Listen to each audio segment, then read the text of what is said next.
बिस्मिल्लाहिर्रहमानिर्रहीम। अस्सलाम वालेकुम।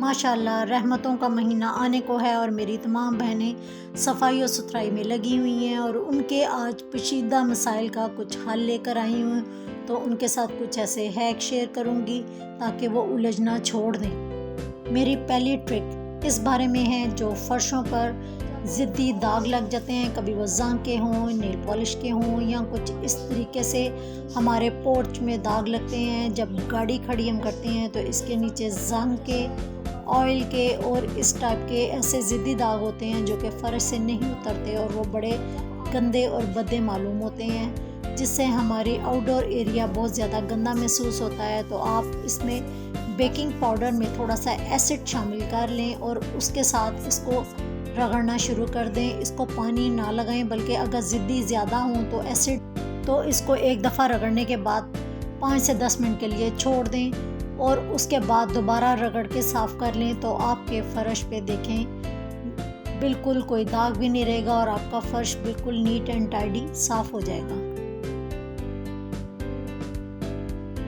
दूसरी मेरी ट्रिक उन कैबिनेट के बारे में है जो कि हमारी अक्सर टीवी ट्रॉली या टीवी लॉन्च में कुछ ऐसे कैबिन बने होते हैं जो कि सिर्फ टेम्प्रेरी होल्डिंग के ज़रिए जुड़े होते हैं। सिर्फ उनके नीचे 2 स्पोर्ट्स होती हैं जिनके साथ ये कैबिन जुड़े होते हैं और अगर वो कैबिन कोई बच्चा खींचे तो वो टूट जाते हैं और माएँ काफ़ी उलझ जाती हैं कि हम ये अब कैसे इनको जोड़ें और इनको कैसे करें। अक्सर ये होता है कि लेबर भी उसी वक्त अवेलेबल नहीं होती और मुताजी का हमें सामना करना पड़ते हैं और काफ़ी अरसे तक ये इसी तरीके से ये अधूरा काम पड़ा रहता है।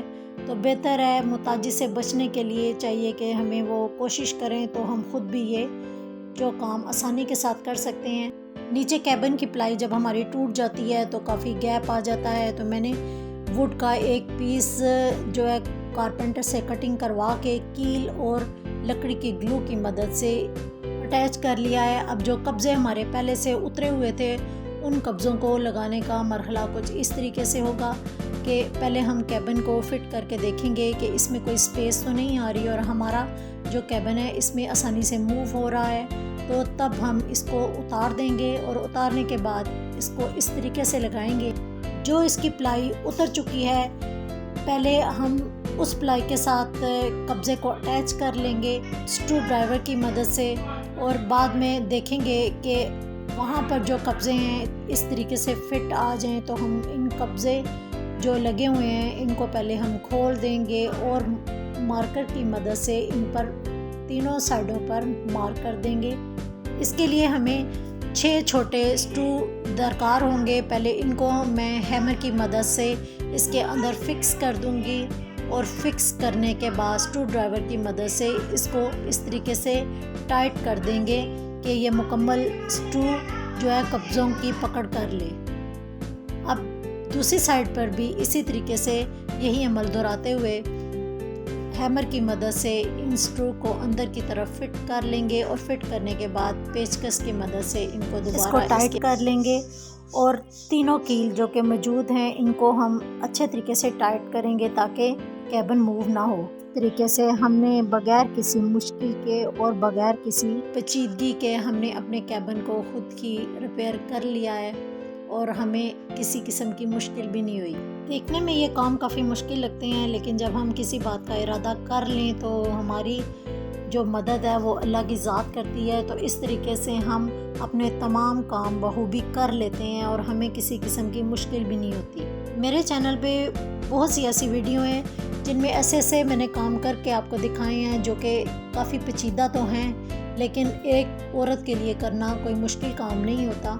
इसलिए मुश्किल नहीं होता कि जब उसको पता हो कि मुझे मुताजी है और मैं कर नहीं सकती और मैंने ये करना है, तो आप ये हर काम खुद आसानी कर सकती हैं और किसी के मोहताज भी नहीं होंगी। और औरत आजकल किसी से कम नहीं है। मैं अपनी बहनों को इस चीज़ का हौसला देती हूँ कि आप ये काम करें और आप सब कर सकती हैं और सब करें। मैं तमाम अपनी YouTube देखने वाली अपनी बहनों की बहुत ज़्यादा शुक्रगुजार हूँ कि इतना मुझे वो प्यार देती हैं और मेरी वीडियो को लाइक शेयर और सब्सक्राइब करती हैं और अच्छे अच्छे कमेंट देती हैं। देखें आपसे बातें करने में पता भी नहीं चला और मेरा ये कैबिन कितनी आसानी के साथ अटैच हो गया है। और देखें, इसको मैं ओपन करके दिखा रही हूँ कि किस तरीके से मैंने ये कैबिन को कर दिया है। उसके बाद इसको आप पॉलिश कर लें तो देखें ये इसकी लुक बिल्कुल नई जैसी नज़र आ रही है आपको। इसका फ़ायदा ये हुआ कि आपकी टाइम सेविंग भी हो गई और आपके लेबर महंगी के पैसे भी बच गए और आपने कैबिन को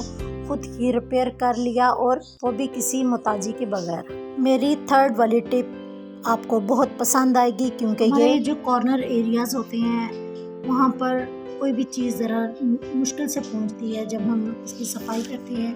तो ये देखें, इस तरह के जगह जगह से दाग और मैल इनके अंदर फंस जाती है। तो इनको हम कैसे क्लीन करेंगे, इसका तरीका हम बताते हैं आपको। सबसे पहले इन एरियाज़ में ब्रश ज़रा थोड़ा मुश्किल से ही जाता है कॉर्नर में, तो इन एरियाज़ को पहले जो छोटे छोटे पार्टिकल्स हैं इनको अच्छी तरह से इस तरीके से रगड़ के साफ़ कर लें।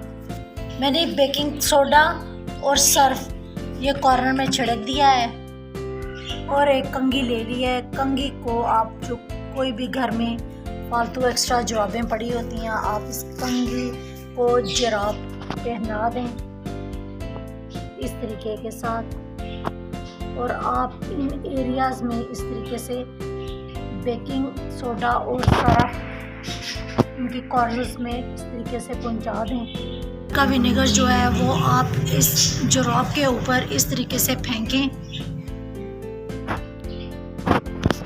और इन कॉर्नर्स को इस तरीके से आप रगड़ना शुरू कर दें कंघी के साथ ही। तो आपका ये वाले एरियाज़ हैं बिल्कुल क्लीन हो जाएंगे। हमें ऑलमोस्ट तकरीबन 5 मिनट हो चुके हैं कि हमारा बेकिंग सोडा लगा हुआ है। अब हमने इसको अच्छी तरह से रगड़ कर क्लीन करना है। तो देखिए ये हमारी मैल कुचैल किस तरीके से कॉर्नर से उतर चुकी है और हमारे कॉर्नर बिल्कुल नीट एंड टाइडी साफ़ हो चुके हैं। फर्श को ड्राई करने के बाद देखिए हमारी फर्श की नीट लुक कितनी ज़बरदस्त लग रही है। मैं उम्मीद करती हूँ कि मेरी ये वाली वीडियोस भी आपके लिए बहुत मददगार साबित होंगी। दुआ में ज़रूर याद रखिएगा। अल्लाह हाफिज़।